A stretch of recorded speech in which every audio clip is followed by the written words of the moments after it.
He's a broadcast reporter and writer. His sports commentary has appeared on ESPN and Fox Sports, and he's written over 3,000 stories for the LA Times, USA Today, and The Guardian, featuring one-on-one interviews with the likes of Mike Tyson, Shaquille O'Neal, and Mark Cuban. Please welcome Manouk Akopyan. Manouk, thank you so much for being here. Pleasure to be here with everyone. Anderson Silva, he's a seasoned veteran. When you're 46 years old with nearly 50 fights under your belt, nothing should really faze you anymore at that point of your career.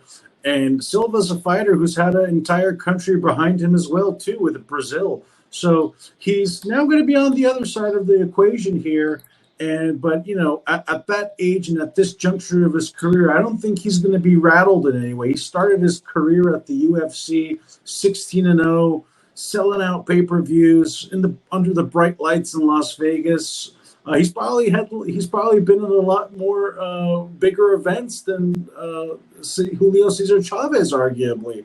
So perhaps the pressure is on Chavez Jr. to live up to his name one last time on a night when his father is supposed to have his final farewell. And as we've seen with Chavez Jr. his entire career, when the bright lights are on and the pressure, he's built and he's has to deal with some pressure, he sometimes folds. So I think Chavez Jr. has a lot more to prove in this fight and event than Silva does, and it'll be interesting to see that crossover events that seem to be the trend these days, and whether or not an MMA fighter can finally be on the winning end of the win column. Prize fighting. You fight for a prize, and the prize is a big bag of money. So these guys are definitely in it to get a payday. They're there to seize their name and their market value and to sell tickets and to earn another paycheck based off of their name and prestige and legacy. So that part is definitely established, I think, by all of us. However, I think Anderson Silva, it's that one extra wrinkle to his legacy that perhaps he does want to add. He had, like Dan alluded to, he's been mentioning a boxing fight with Roy Jones Jr.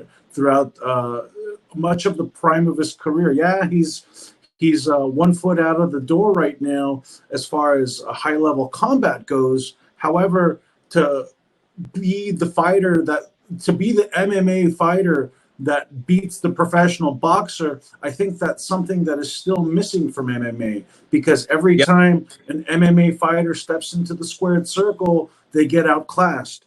We saw it most recently again on FiteTV when Frank Mir, former UFC heavyweight champion, fought Steve Cunningham, landslide decision.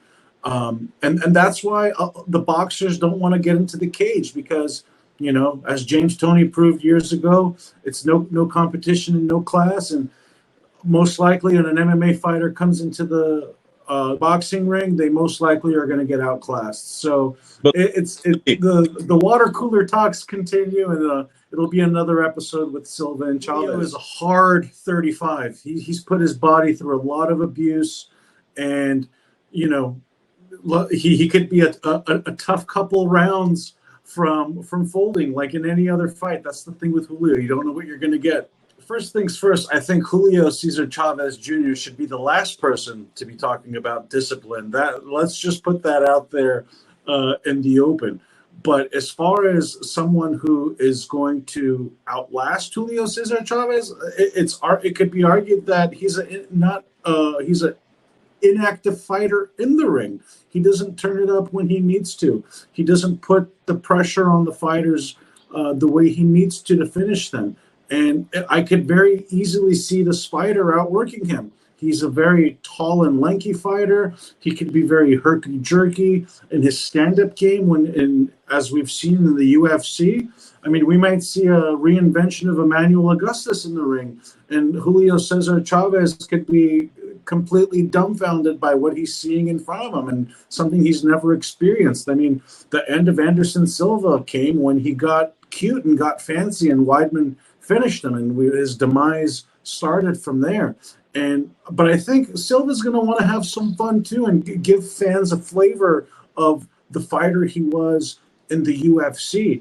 And if Chavez can't adjust to that, I could very easily see Silva box circles around. You should think it's Canelo Alvarez in front of him. He's fighting in Canelo's backyard in Guadalajara. So it's like, and he said he wants to fight Canelo. And I think if Julio somehow finishes this in a first or second round knockout, I think his brand and prestige immediately climbs up to nearly where it once was, and he can get one more big fight because he was able to have a definitive finish. And, Anderson Silva, his last 2 fights in the UFC ended in knockouts with head strikes. So his chin is getting weaker as he's aged.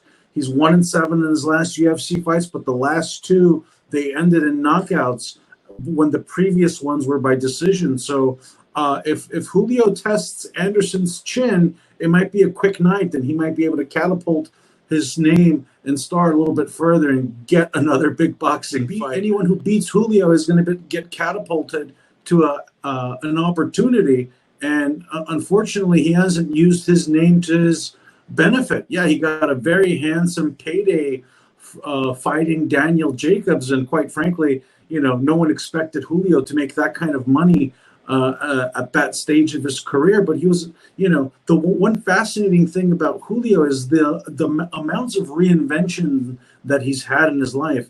He's done it so many times. And quite frankly, he brings the people out, and if you can put butts in seats in boxing, you're going to keep getting top billing. And until the box office shows that no one is interested in Julio, they're going to keep putting him out there and keep collecting paychecks. And, boxing's a business. So Julio's good for business. Manouk, let's start with you. What's your prediction for Julio Cesar Chavez Jr. and Anderson Silva?